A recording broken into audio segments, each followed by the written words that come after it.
Assalomu alaykum do'stlar. Isroil davlatida O'zbekiston elchixonasi Isroilda ishlab kelayotgan O'zbekiston fuqarolari uchun e'lon chiqardi. Diqqat bilan tinglanglar. Iltimos, diqqat bilan tinglang. Hurmatli yurtdoshlar, hozirgi xavfsizlik vaziyatini va joriy yil 12-martiga qadar mamlakatda favqulodda holat joriy etilganligini inobatga olgan holda shaxsiy xavfsizligingizni ta'minlash maqsadida quyidagilarga qat'iy rioya qilishingizni so'raymiz. Birinchidan, havo hujumi yoki raketa xavfi haqida ogohlantiruvchi sirenalar yangraganda darhol yaqin atrofdagi bunker yoki boshpanaga kiring.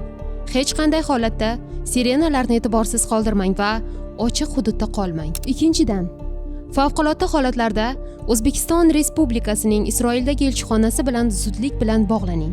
Elchixona barcha zarur konsullik yordamini ko'rsatishga tayyor. Uchinchidan, Isroilda bo'lib turgan barcha chet ellik ishchilari tomonidan Isroil Ichki ishlar vazirligining aholi va immigratsiya boshqarmasining kol markaziga har qanday savol yoki so'rov bo'yicha murojaat etilishi mumkinligini ma'lum qilamiz. To'rtinchidan, Isroilning favqulodda raqamlar ro'yxatini telefon qurilmangizga saqlab qo'yishingiz tavsiya etiladi. Politsiya raqami 100, tez yordam raqami 101, yong'in qutqaruv xizmati raqami 102, front o'rta qo'mondonligi raqami 104.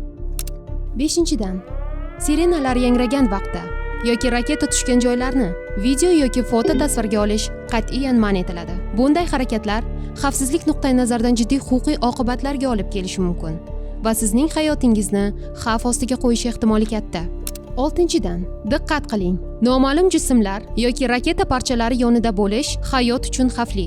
Esda tuting, agar siz biror siniq parchalangan yoki noma'lum buyumni payqasangiz, darhol xavfsiz masofaga o'ting va xavfsizlik xizmatlariga xabar bering.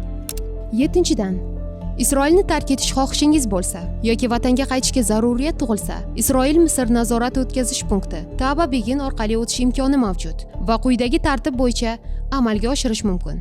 Chegarani kesib o'tishda amal qiluvchi pasport va boshqa zarur hujjatlaringiz to'liq va tartibda bo'lishi shart. Nazorat o'tkazish punktlari Isroil va Misr chegara xizmatlari ko'rsatmalariga qat'iy amal qiling. Chegaradan o'tish imkoniyati va tartibi vaziyatga qarab o'zgarishi mumkinligi sababli oldindan rasmiy manbalar orqali ma'lumotlarni aniqlab olishingizni tavsiya etamiz. Tabadan Sharm el-Sheyxgacha avtobus yoki avtomobillarda harakatlanish imkoniyati mavjud. Sharm el-Sheyx aeroportidan aviaqatnovlar Uzbekistan Airways, Centrum Air, Qanot Sharq, Air Samarkand hamda mahalliy va xorijiy aviakompaniyalar aviaparvozlari orqali O'zbekistonga yetib olish mumkin. Misr hududiga o'tishingizda muammo yoki favqulodda vaziyat kuzatilsa, iltimos O'zbekiston Respublikasining Isroil hamda Misrdagi elchixonalari bilan bog'laning. Aziz vatandoshlar, sizning xavfsizligingiz bizning ustuvor vazifamiz. Iltimos, vaziyatga jiddiy yondashing. Rasmiy axborot manbalariga tayaning va ehtiyotkor bo'ling. Elchixonalarning rasmiy Telegram kanalini kuzatib boring.